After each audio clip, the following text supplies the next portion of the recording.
Lucas, capítulo 7, versículo 11. Quantos acharam aí? Digam Cheio. Amém. Pode ser. Bom, na minha tradução diz assim, Lucas 7, a partir do versículo 11. Em dia subsequente, dirigia-se Jesus a uma cidade chamada Naim, e iam com ele os seus discípulos e numerosa multidão. Como se aproximasse da porta da cidade, e eis que saía um enterro do filho único de uma viúva, e grande multidão da cidade ia com ela. Vendo-a, importante isso, vendo-a, o Senhor se compadeceu dela e lhe disse: não chores. Chegando-se, tocou o esquife, o caixão, e parando os que conduzia, disse: jovem, eu te mando, levanta-te. Sentou-se o que estivera morto e passou a falar, e Jesus o restituiu à sua mãe. Todos ficaram possuídos de temor e glorificaram a Deus, dizendo: grande profeta se levantou entre nós, Deus visitou o seu povo. Esta notícia a respeito dele divulgou-se por toda a Judéia e por toda a circunvizinhança. Você pode baixar suas cabeças, fechar os seus olhos. Senhor, nós te louvamos, nós te bendizemos, Pai, por essa noite, por esse tempo onde nós estamos aqui reunidos em Teu nome, e pedimos, Senhor, em nome de Jesus, que o Senhor nos dê, Pai, sabedoria que vem do alto.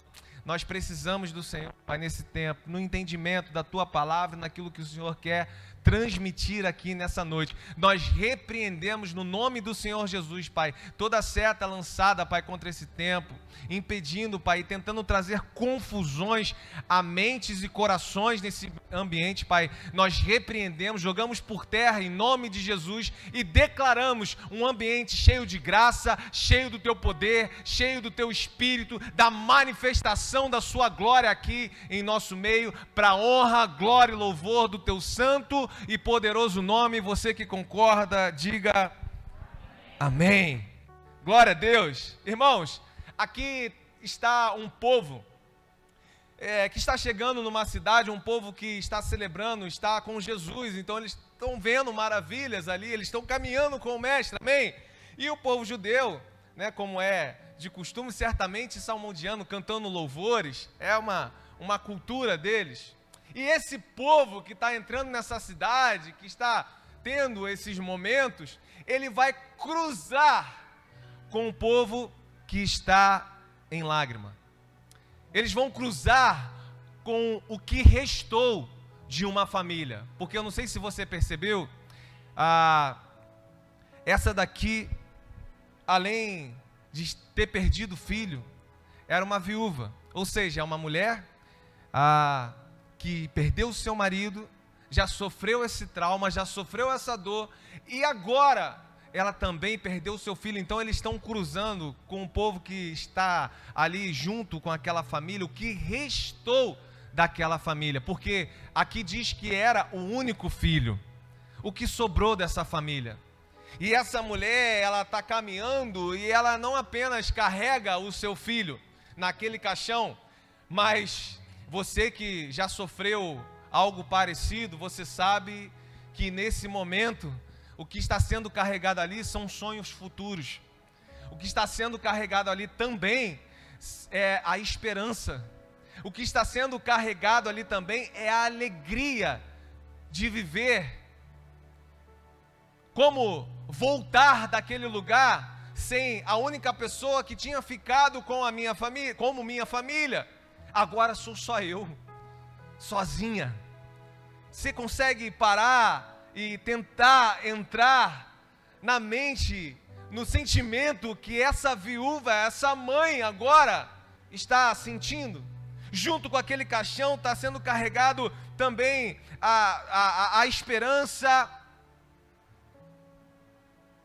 o futuro de planos futuros estão sendo ali também enterrados junto com aquele filho. Amém? Tem muita coisa ali, tem muito peso naquelas lágrimas ali, naquele pessoal que está envolvendo e está junto com essa mulher e com esse povo que está cruzando o caminho dessa mulher. Assim como nós, muitas das vezes chegamos aqui. Muitas das vezes a esperança ela está sendo enterrada diante de portas fechadas, diante de decepções que passamos. Muitas das vezes ministérios estão sendo carregados para esse cortejo fúnebre, estão sendo enterrados. Muitas das vezes casamentos estão sendo enterrados. Muitas das vezes entramos por essa porta aqui e estamos também nesse cortejo fúnebre, ainda que o nosso sorriso não mostre isso, mas só você, só eu sei o que eu tenho e passo nos aposentos fechados, lá no meu quarto, só você sabe o que você enfrenta quando ninguém está à sua volta. Aleluia! Qual é o mais profundo aí dos seus sentimentos diante dessas situações que nós atravessamos? Mas eu quero que você hoje, geralmente a gente fala assim, fala para a pessoa que está do seu lado. Não, não fala para a pessoa, fala para você mesmo. Diante dessas situações, diante desse povo que se cruza com uma visão, uma esperança, com uma alegria, e o outro totalmente ao contrário, diante dessas cruzadas que nós também passamos, eu quero que você diga para você mesmo, diante dessas circunstâncias, pode estar muito duro, amém? Pode ser até o meu filho ali dentro, pode ser a minha alegria ali dentro, pode ser a minha esperança ali dentro, só que tem o seguinte, fala para você mesmo, Jesus vai cruzar o seu caminho, Jesus está passando, e quando Jesus está passando, irmão, ai, tem vezes que nós não temos força, irmão, vamos falar da nossa humanidade aqui, nem para levantar os nossos braços aqui no momento de louvor, essa é a verdade, só que é diferente quando Jesus está passando, Jesus está agora entrando no cortejo da morte, Jesus quando está passando, as pessoas que estão vendo, elas podem até falar, ei, você está levantando a mão por quê, irmão? E o seu pecado? E o seu erro? Sabe, olha para você, você não é ninguém para chegar diante desse mestre. Muitas das vezes, nós vemos passagens assim, lembra lá em Jericó, que ele está à porta ali da cidade, é mendigo, está ali, e o pessoal está falando, Jesus está passando, e o pessoal está falando assim, ei, não incomoda o mestre não, baixa a sua voz, e ele fala, Jesus, filho de Davi, tem compaixão de mim. Ele sabia que Jesus estava passando, amém? Só que quando ele fala assim, as pessoas falam, ei, fica quieto, o que elas estão falando é, você não é digno, chamaram o mestre até você, olha para você. Só que a Bíblia diz que no momento que essas vozes chegam até ele, ele fala mais alto, Jesus, filho de Davi, tem compaixão de mim. E eles falam, não, não, fique quieto, cala sua boca. E a Bíblia fala que ele falava mais alto ainda, Jesus, filho de Davi, tem compaixão de mim. Até que Jesus para, pelo clamor daquele homem. Até que Jesus para todo mundo que estava falando para ele ficar quieto e diz assim, traga ele até mim. Todo mundo querendo falar com Jesus, todo mundo querendo tocar em Jesus, todo mundo querendo uma atenção de Jesus, mas é aquele que não cessou o seu clamor diante das vozes, é que teve a atenção de Jesus. E ele fala, traga ele até mim, o que queres que eu te faça? A nossa fé, o nosso clamor vai nos tirar, como tirou aquele homem daquela condição. Sim, o nosso clamor, Jesus está passando, Jesus estava passando aqui, estava entrando nessa cidade, eles estão saindo aqui, no versículo 13, está escrito assim, vendo-a, presta atenção nisso, vendo-a, o Senhor se compadeceu dela, ele disse, olha o que ele fala para a mulher, Não chores. Num cortejo de morte, de desesperança.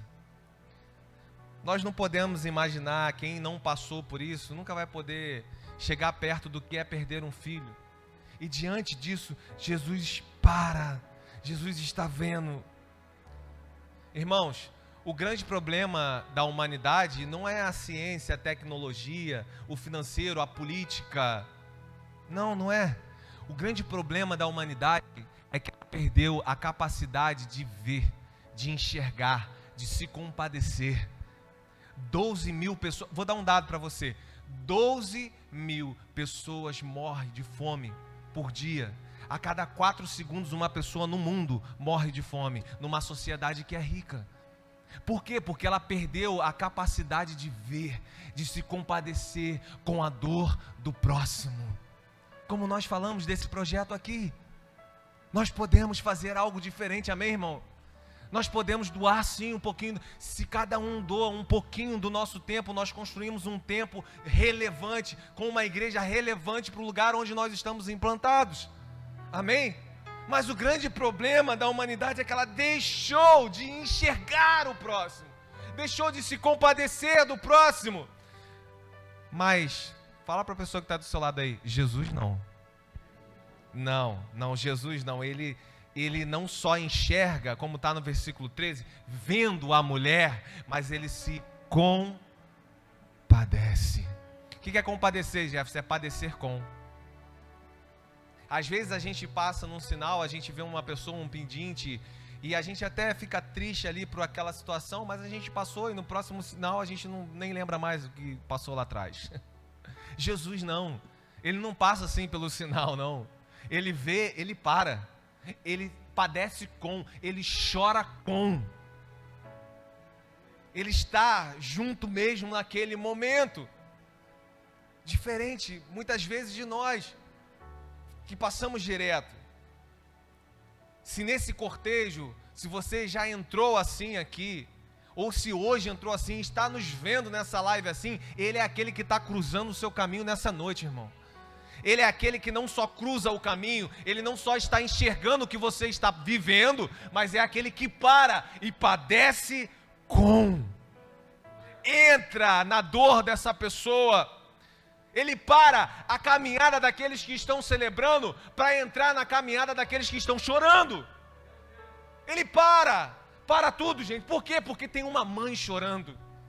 Porque tem uma mãe em lágrimas. Para.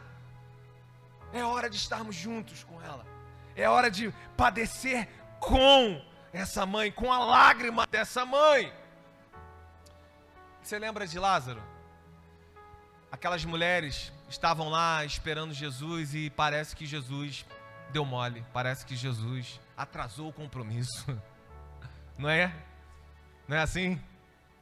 Ele chega lá e as mulheres estão chorando e falam: mas se o Senhor tivesse chegado antes, seria diferente. Irmão, eu e você, se nós tivéssemos o poder, que nós sabemos como termina essa história, amém? Ele fala para os discípulos: rola a pedra, Lázaro, saia! Não é assim?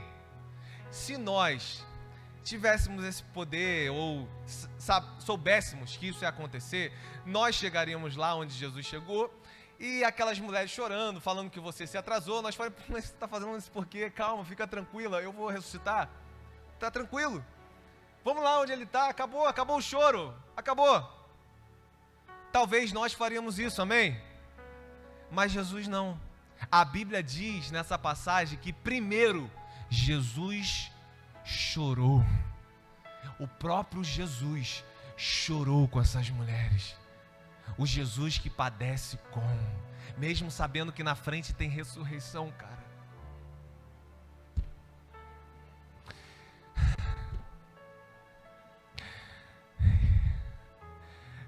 Ele é aquele que para chorar junto.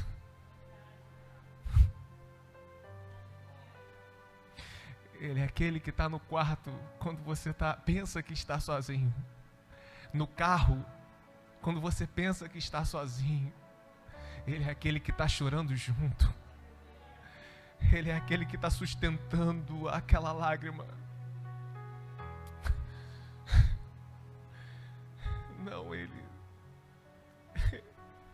não perdeu a capacidade como nós de enxergarmos a dor alheia. Ele continua vendo, e Ele não vê, e Ele para. Ele não apenas vê, mas Ele para e se compadece. Esse é o nosso Jesus.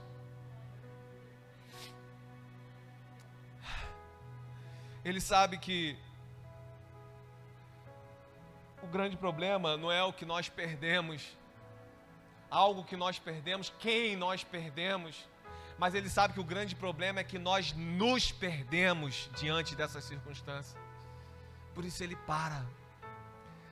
Por isso Ele para. Ele sabe que nós precisamos desse Pai que nos guarda, esse Pai que nos consola, esse Pai que quando nenhum abraço pode nos consolar, Ele nos dá aquele colo.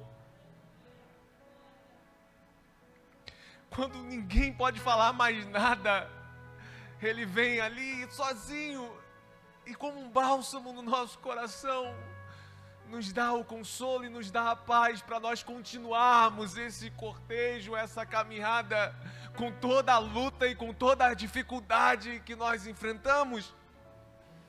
Ele é esse Pai que sabe o quanto nós precisamos desse socorro, o quanto nós precisamos desse colo.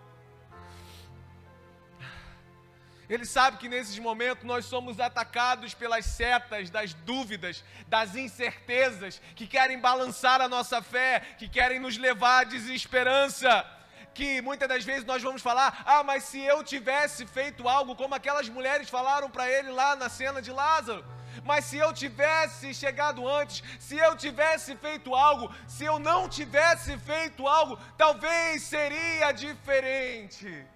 É a mesma coisa do que essas mulheres estão falando, e ele mesmo sabendo do futuro, ele para chorar junto, ele para se compadecer. Esse é o nosso Jesus, aleluia. Ele sabe que nesse momento nós precisamos sim dessa mão que vai moldar o nosso coração, a nossa mente, e vai nos dar essa sustentação para nós enxugarmos nossas lágrimas, levantarmos as nossas cabeças e continuarmos no propósito dele, e continuarmos as nossas vidas, aleluia. Ele sabe, e o que mais nos machuca nesse momento é a nossa total sensação de impotência diante dos relacionamentos. A nossa vida é relacional, de tudo que é cortado com essas relações, amém? Essa chamada web, teia que nós vivemos, esses relacionamentos, do que eu posso oferecer para o Fábio, do que o Fábio pode oferecer para mim, do que eu posso completar na família dele, do que ele pode completar na minha família, do que nós podemos, trocar de experiências. E quando isso é cortado, essa teia é cortada, sem nos perguntar, sem pedir licença, se poderia acontecer ou não, o que mais vai nos machucar é a total sensação de impotência, de estarmos à deriva, de nos sentirmos um nada diante dessa correnteza, dessa trajetória chamada vida. Parece que nós estamos à deriva, mas essa mulher que provavelmente tinha esse sentimento diante do que tinha acontecido com ela, viu que exatamente nesses momentos são os momentos em que nós vamos cruzar com aquele que traz de volta a vida. Exatamente nesses momentos, no versículo 14, ele diz assim: chegando-se, tocou o esquife e, parando os que conduziam, disse: jovem, eu te mando, levanta-te. Jesus é aquele que para o caminho da morte. É a presença que enxuga essas lágrimas de dor. Presta atenção nisso, irmão. Jesus é aquele que para o caminho da morte. É o que enxuga as lágrimas de dores e decepções que nós enfrentamos nessa caminhada. Ele é aquele que está presente nesses momentos, enxugando essas lágrimas. É aquele que parou esse cortejo e ele diz: olha, sou eu que estou ordenando. Levanta-te. Levanta-te. Porque não é qualquer palavra, é a palavra de Jesus.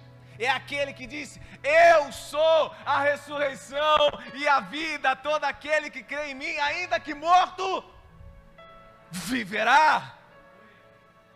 É aquele que é a ressurreição,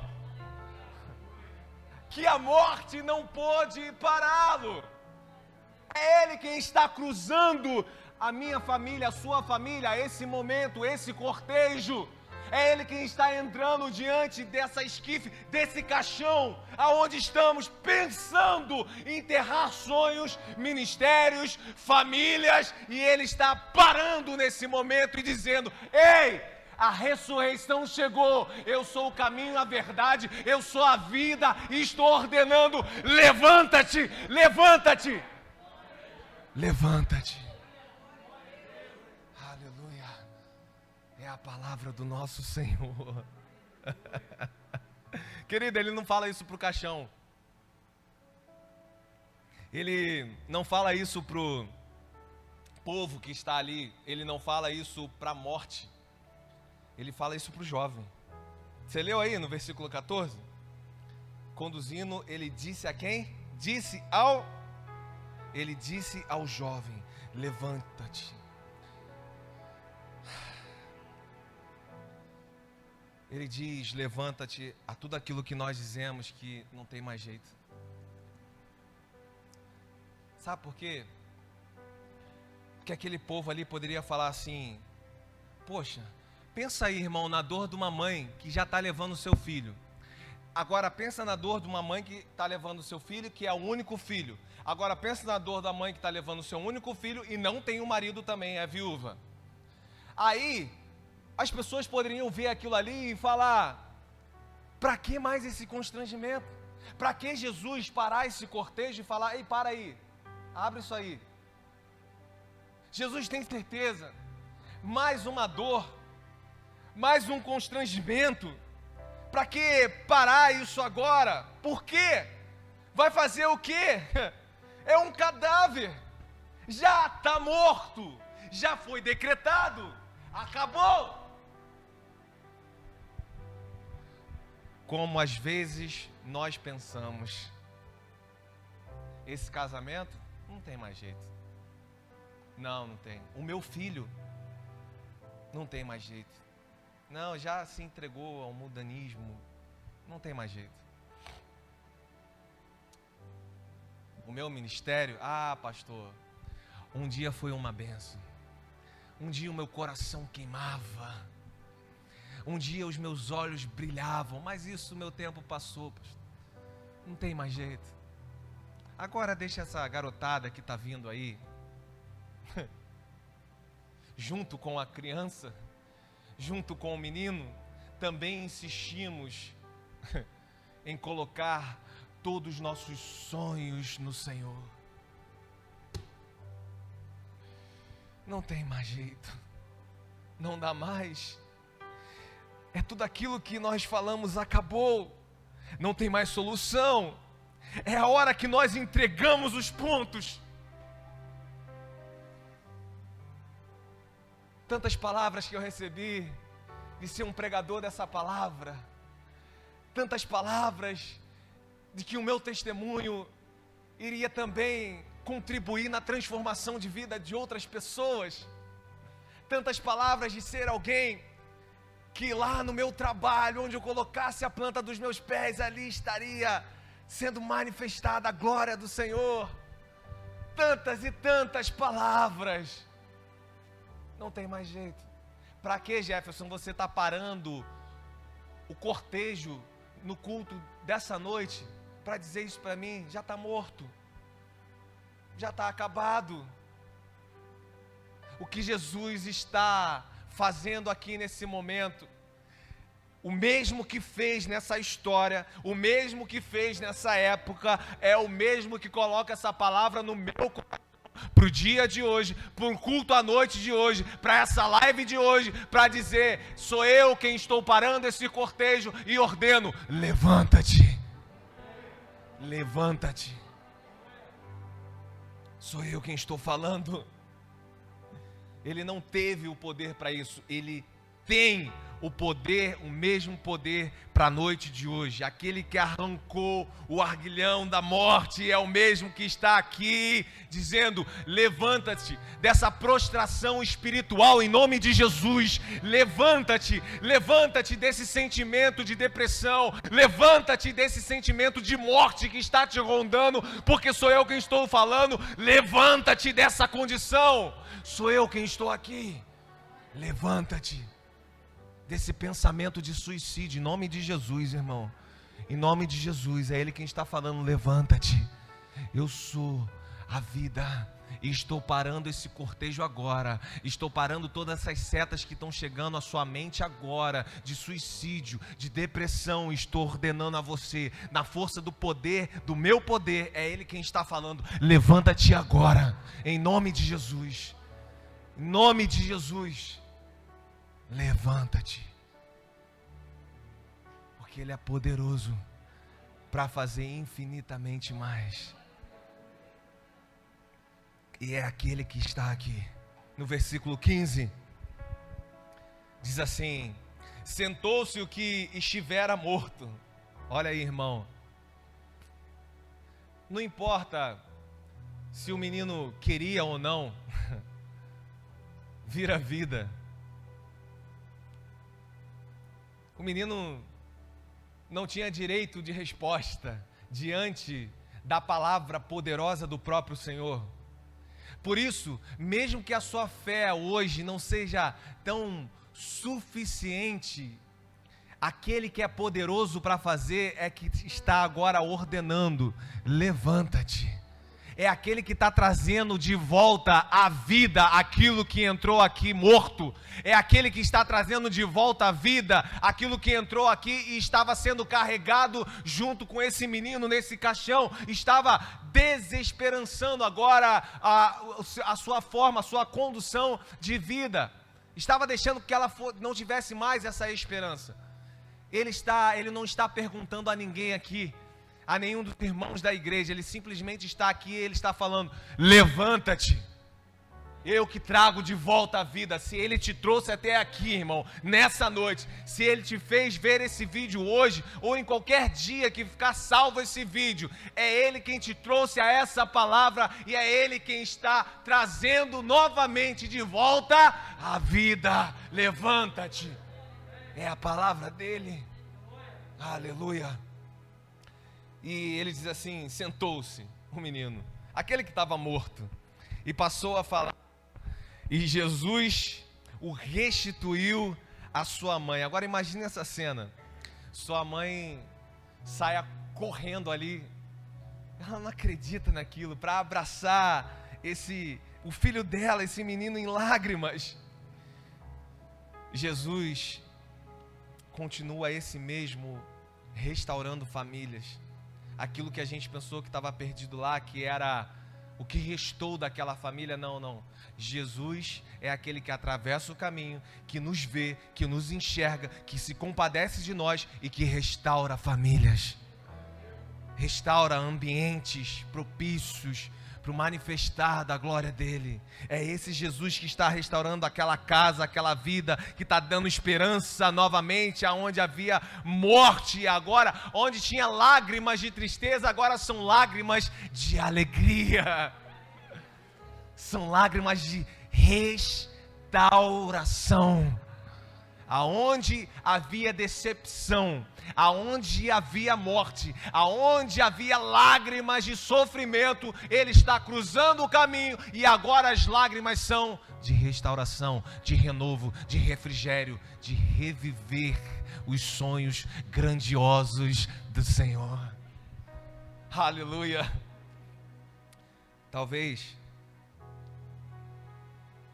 eu por algumas vezes cheguei assim, como no culto de hoje à noite. Talvez você também já tenha chegado, talvez você chegou hoje.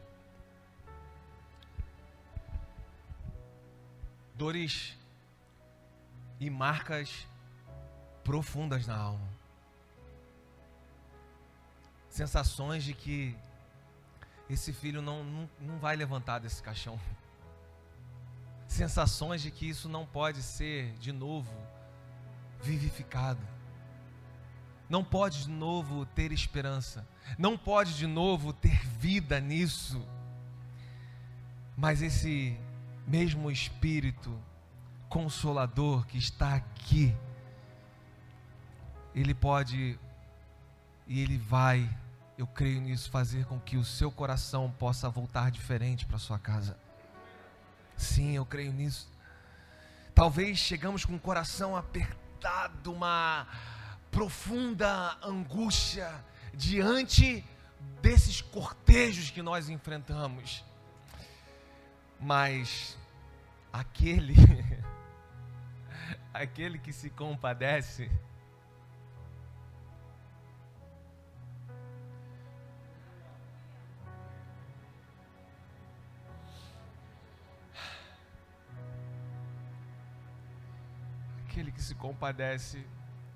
entrou na cidade, foi de encontro à sua lágrima, parou esse cortejo de desânimo, de desespero de que não ter mais no que ou em quem esperar, e está dizendo para você: em mim você pode esperar. Eu que sou a vida, eu que sou a ressurreição, em mim você pode esperar. Sou eu que cruzo esse caminho. Ele está aqui no versículo